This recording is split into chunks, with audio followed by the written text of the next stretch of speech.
ser una cosa que se pudiera ver. Bueno, ahora sí vamos a estar en vivo. Creo que ya estamos. Ok. A ver, veo que no tengo las gafas. Ya. Ok. So this is what we decided to say. So thank you so much, everybody, for your support on this 9th edition of Icaro Film Festival in New York. This is our last day, our closing night, and we are very honored to have here Julio López, who is the director of the film that you just watched. An amazing, amazing film, an amazing documentary. And we are here to ask Julio many questions about the process of this film.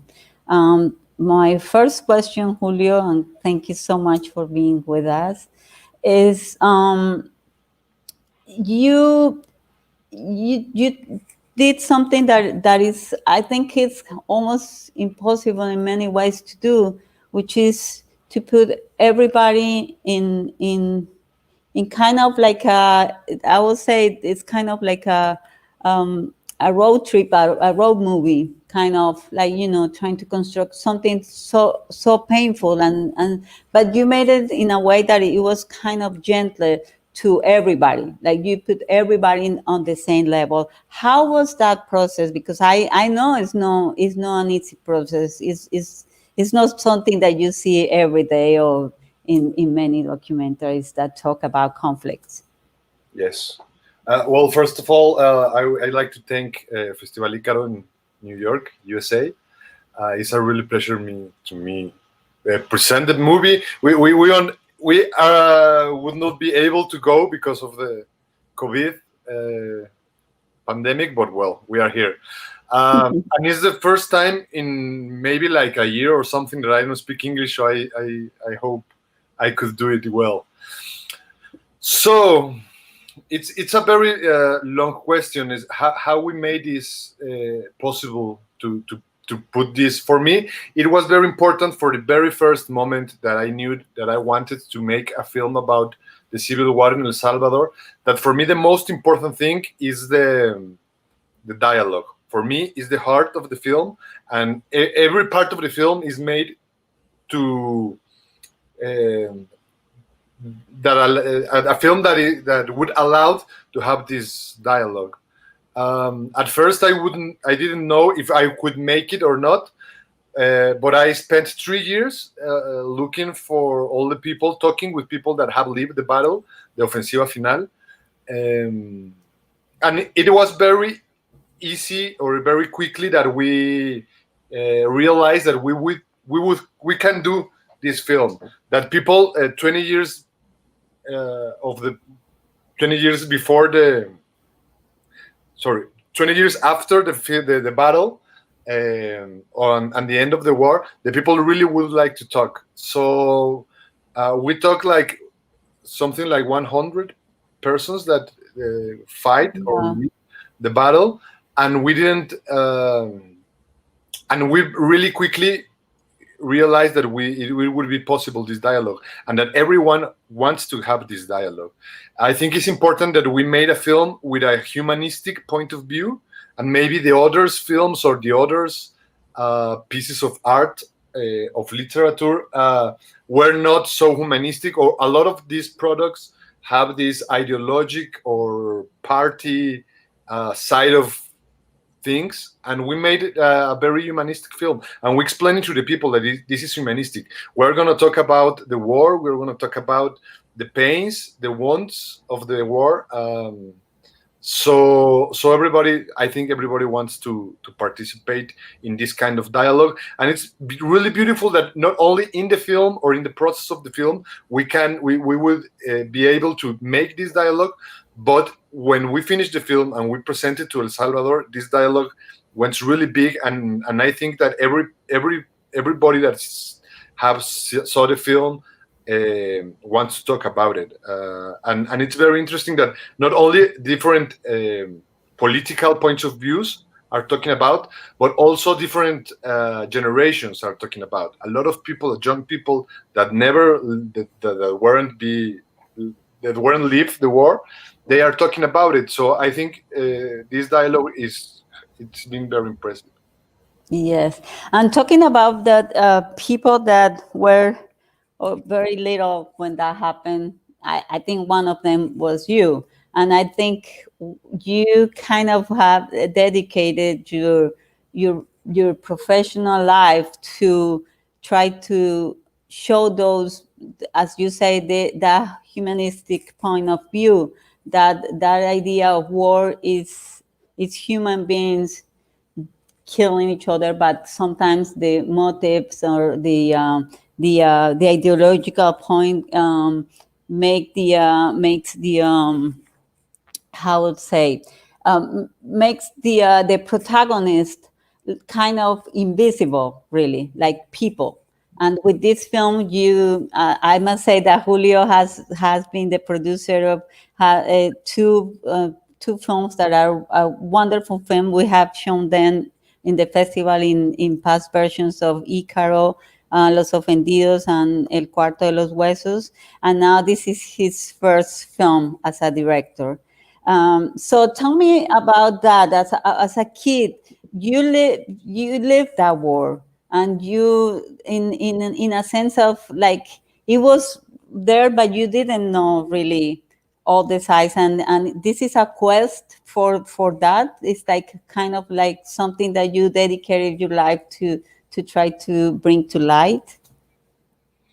I didn't leave the war because of the war. My mother, get out of El Salvador and went to Guatemala, and there she met my father, who is from Guatemala, and then both came to Mexico, and I was born in Mexico. My sister and I was born in Mexico. Were born in Mexico. So I think there is two reasons because I am making these films, making these films. Yeah, the first reason is because my father taught me this social compromise. They both work a lot in a different projects that involves human development, human rights, social commitment. So I really, I have this from my family, and I really want to make it. And I think that if I wasn't making films, if I was a doctor or a lawyer or a journalist, well, my work will be in that way. I think I'm really sure of that. But I'm making films, so I'm making films about it. And I think that I was born when the war began in El Salvador, and in some way, my whole life is very influenced by this war. I was born in Mexico because of the war. My both parents flew from the countries because of the war. So my family was very affected by the war, and I think that affected me in some way. But I didn't know what is that way. So when I was older and I was starting to make films and I want to make films about the war, I didn't realize it at that moment that it was because I want to understand the war so I can explain me and my family. But that is the reason, and I realized it later. Making the Battle of the Volcano, La Batalla del Volcán, I realized that I really, in a personal way, I wasn't looking for the war, but I was looking for my family. So it was very important. I think that maybe in the future, I will not make a lot of films about the war because I think I have done it yet and I have understand the things I was looking for. But it was really, really important, and I couldn't make films about my country, El Salvador, if I didn't understand it first. And in order to understand it, I have to make these films. And other films like El Cuarto de los Huesos or Los Ofendidos that I made with Marcela Zamora. We have made another film of the same issues, but in the Nicaraguan war. With Gloria Carrión, Heredera del Viento. We are making another two films of these same issues in Guatemala. So I think we are like a group of filmmakers of the same age, making these films, trying to understand not only, as I said, our countries, but our families and our own life. It is very important for us in a personal way to make artistic pieces trying to solve all these conflicts. Yes. Okay. The map that is in the film, that map, that the physical map that is shown there, it's kind of how you kind of like uh, envision the screenplay, or kind of like you set that as the starting point, or the way that you would tell the story, or that was something that came later as you were talking to people. Well, no, as I told you, the research and the writing of the script of this movie take me 3 years. So I have a lot of ways of doing it. I made a script that has 40 characters, and in the film are 16. So I have a lot of options. But I was really certain that I want to tell the battle in order, in chronological order, to day 1 to day 30. So I write it that way, and I knew that that would be the one of the possible beginnings of the film, but it wasn't the only one. I have like 2 or 3 other options, and it's a really big project. We are now preparing a website. We are making this project that we call it a docu web, which is a documentary for internet, for the web, for internet, and we are publishing in November of this year 10 more hours of the Battle of the Volcano that they didn't go to the film, because we made a lot of interviews, a lot of moments with a lot of different characters talking about the battle. And the film is not only about the battle. It is Yes, really yes. of the war. It's about all the wounds, the hates of the war. So we have a lot of different options to begin in. The map was one of them, and well, now is the map that we use. Okay, and also you chose the fighters in many ways, as the protagonist, and then the victims came there, but you are trying with the fighters to give this. How hard was to kind of put together everybody in that context, kind of like, at the end, all parts reconciling, or at least talking. How was for you? I know that it took you 3 years to so you kind of make friends and in that process, but sometimes it's hard to convince people to go into that kind of very intimate change for them, because you can see that they are changing right there in the screening, in the screen. Sorry. I think that we made a lot of research to find the people who fought the battle, and to find the people that were in the exact places that we were trying to film. I think that maybe in the country we thought, because of all these years of hate and this political context, when the left wing hate the right wing, we never have the space to really talk about this process, talk about in a humanistic way of the war. So when I told my friends or other people that I would like to try to make these dialogues, almost everybody told me that I was crazy, that it wouldn't happen. But it was really much easier than we thought. We thought about it. And when we finally get some people of the FMLN, of the guerrilla, that want to talk, and then of the army, that it wasn't so easy, but we made it with a couple of months of research. And we asked them if they want to have this dialogue. They really want to do it. So what I did was to keep that moment for the cameras. We didn't made it before. I was like, every part of the film, I was ready. I know what would happen. I know the story that they won't told me, but I wait to have everything in the moment when I was with my cameras, so I can capture not only the story but the reactions and the human feelings that came along with these memories. And of course, the most important moments of all these dialogues were when I put together these guerrilla women, Maria, with these other civilian women that shared that difficult moment, and when I put these two soldiers of those two armies that 25 years before they were killing each others in the same exact spot, and now they are talking as friends. So for me, it was like not only an artistic project but a social project to prove the Salvadorian society that we not only that is possible. I think is really that is necessary to do it.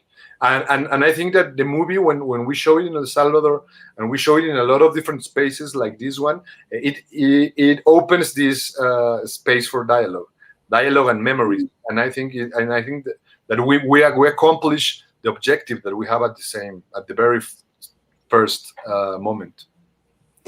Yes, and it's kind of like forgiveness, but no forgetting about the world, which is something important. One of the characters said that I think it's the captain, or no, it's the guy that in the beginning he looks like a very, I don't know, very a soldier, very tough, very, and then he talks about the poems, and that's one of the things that he says, no, that it should be told, it should be, many people talking about. And one of the other things is in terms of technicalities your team, your crew. How was that, and how many people you have? How many days? How did you went to the places before? All of the things that I want to know how you make this amazing film.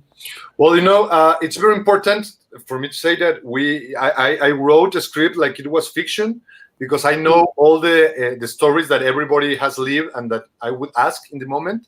So I know that this story of this character will be the first, and then the second, and then the other one, and we shoot it that way because I want that our crew. We were 8 persons in the crew, and I want to every one of us live the adventure at the same way that the public will live that adventure.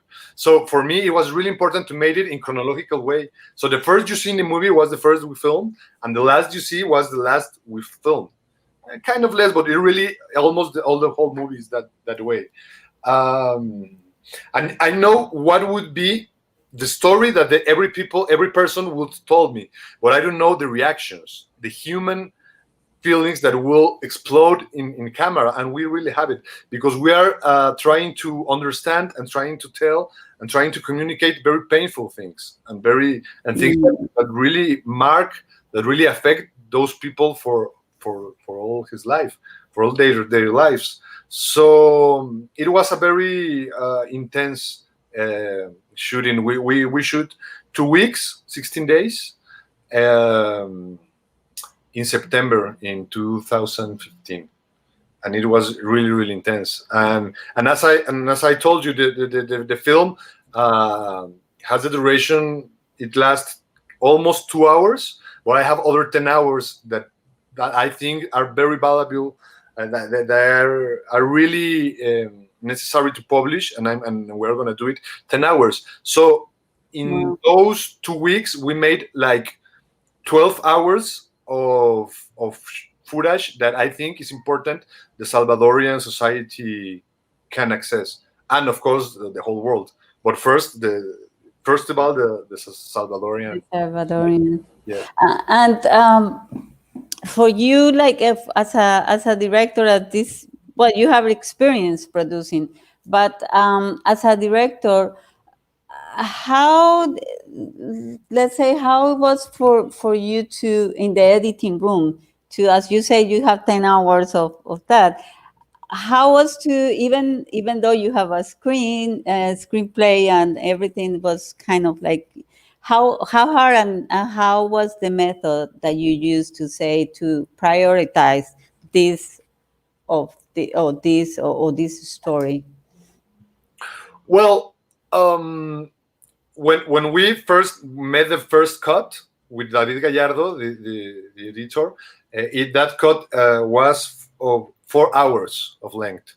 It was really, really huge. And then we have to cut to less of 2 hours. I think that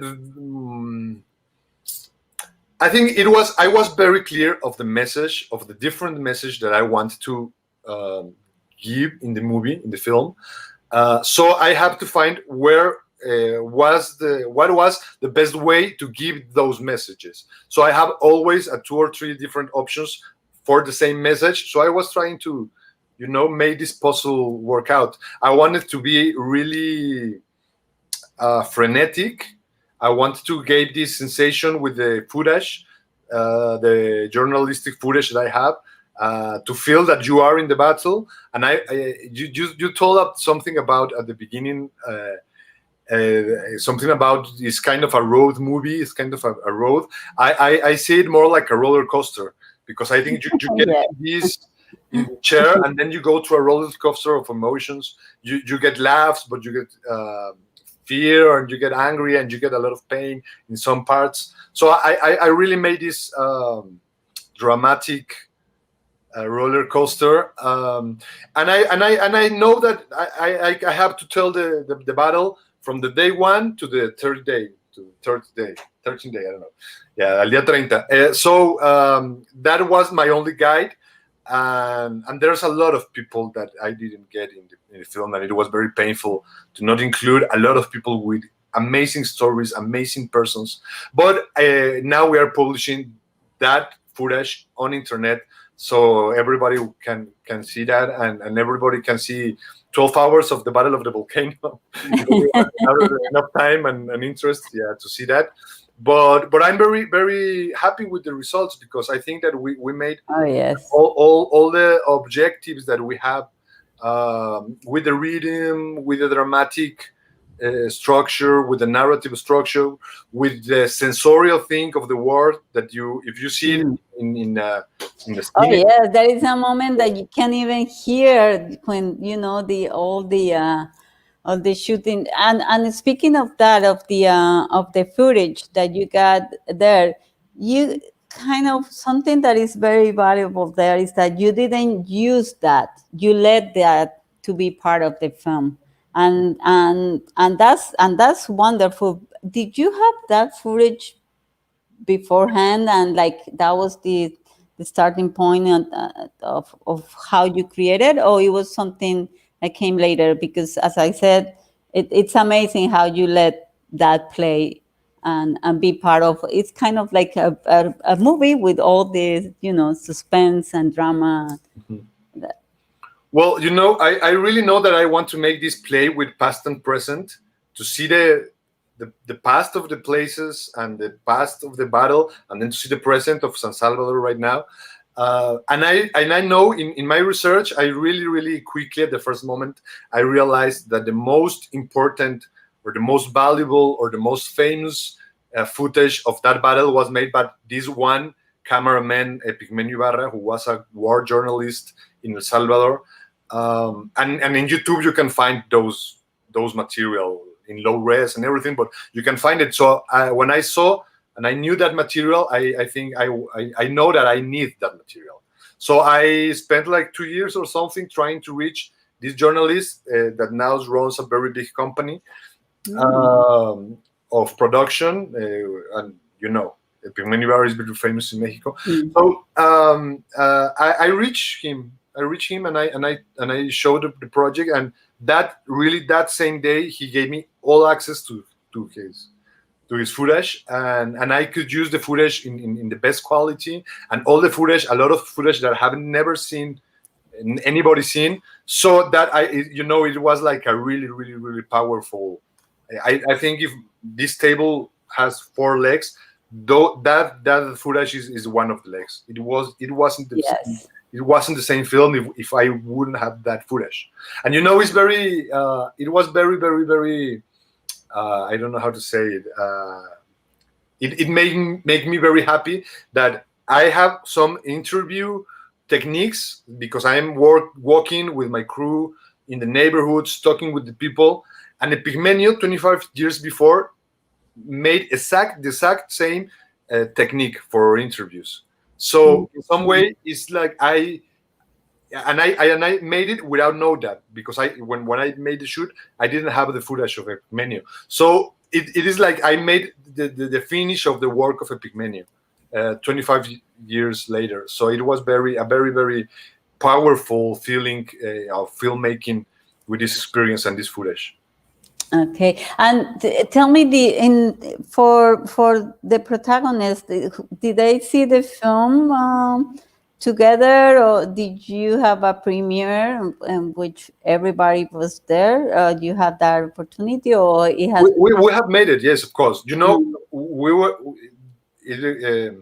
There are 40 persons that participate in front of the cameras. So it was impossible to put together. But we made different, I think, 3 different premieres of the films. Not premieres, but the first projections of the film. There was always a lot of people, and we have very nice pictures with a lot of the characters, you know, in this hug, like everybody happy with the film.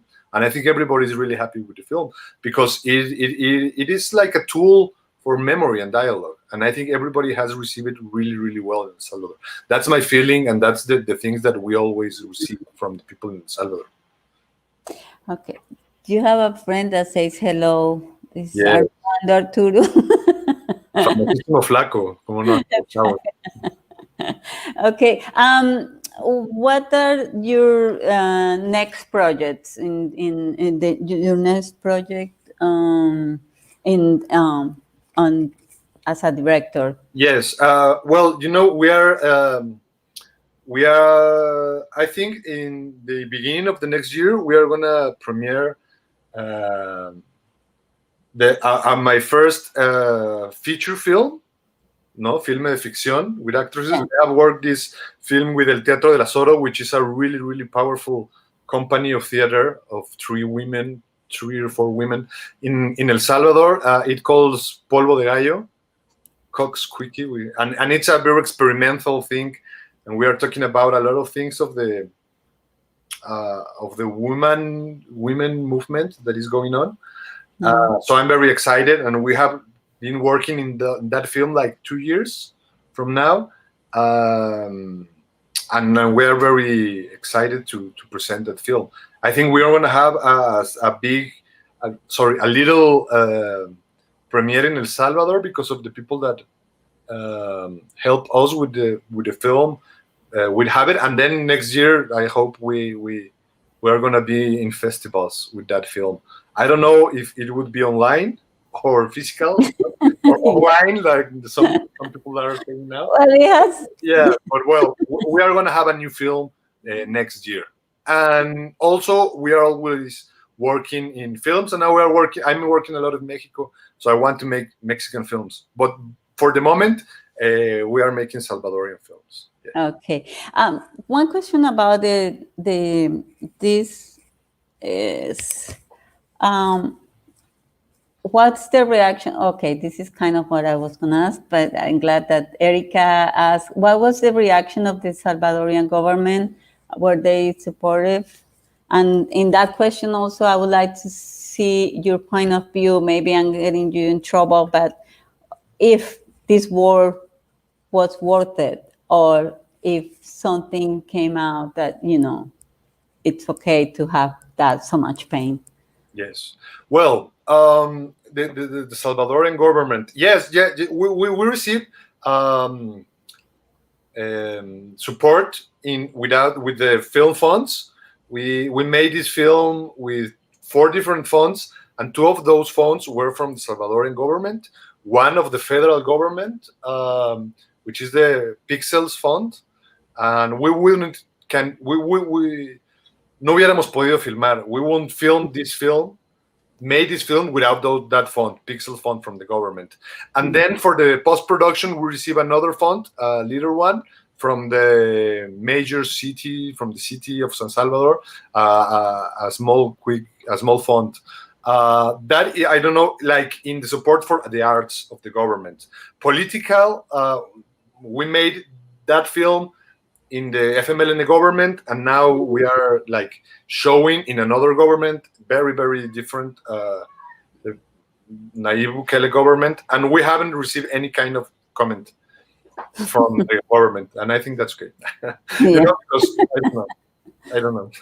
Difficult question. But yeah, well, without the national funds, we wouldn't be able to make this film, I think. Because, I try to get international funds or Mexican funds because I am Mexican.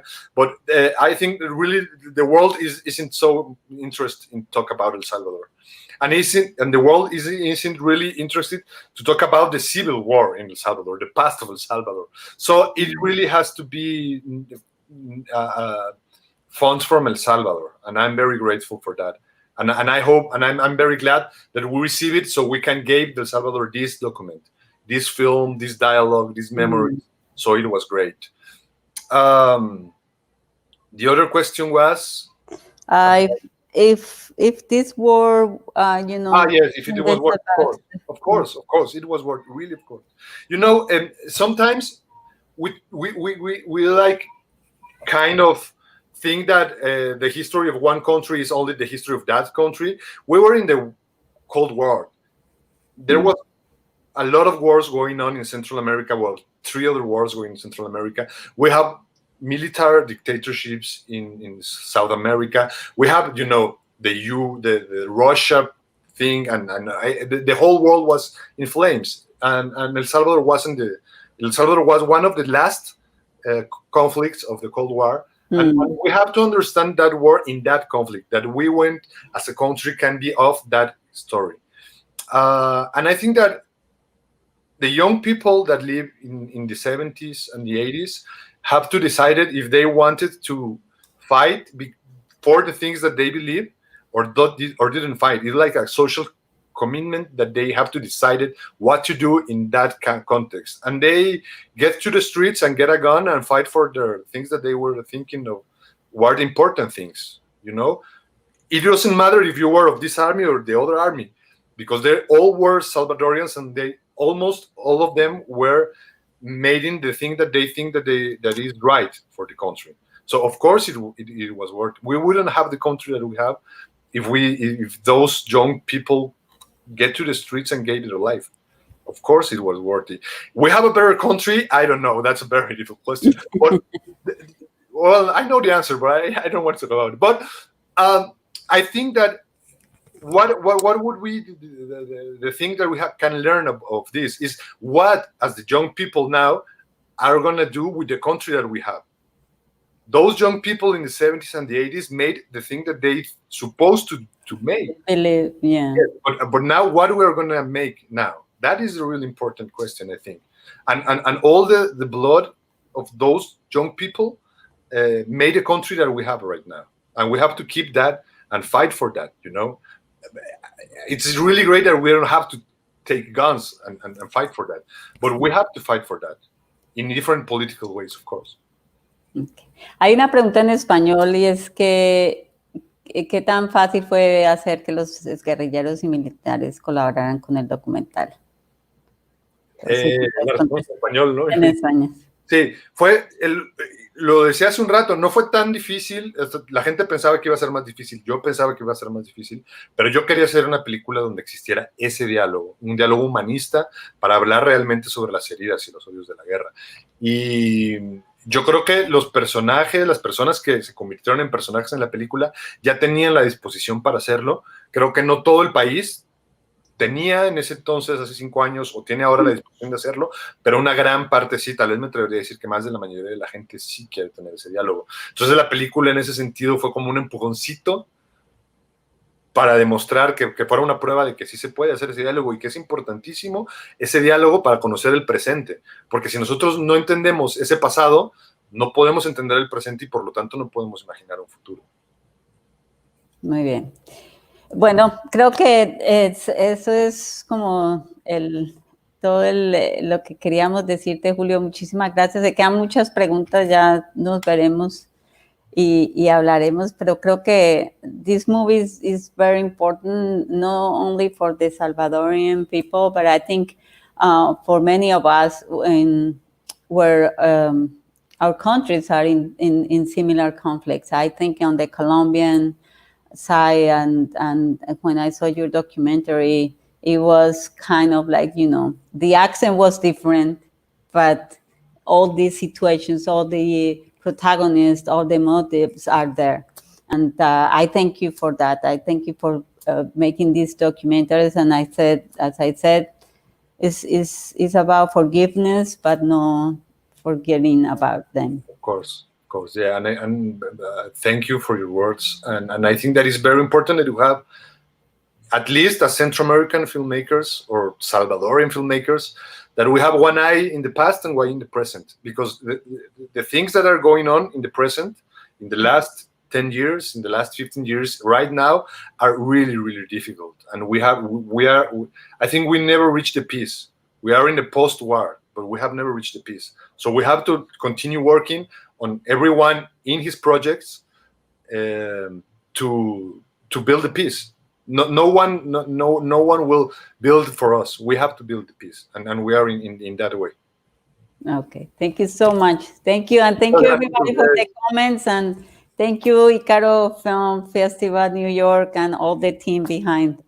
Voy a practicar mi inglés, que hacía mucho no lo practicaba. Muy bien, te salió regio. Sudé un poquito. Okay, thank you. Muchas gracias, Diana. Muchas gracias a Icaro. Muchos saludos. Bueno, adiós, chao, bye.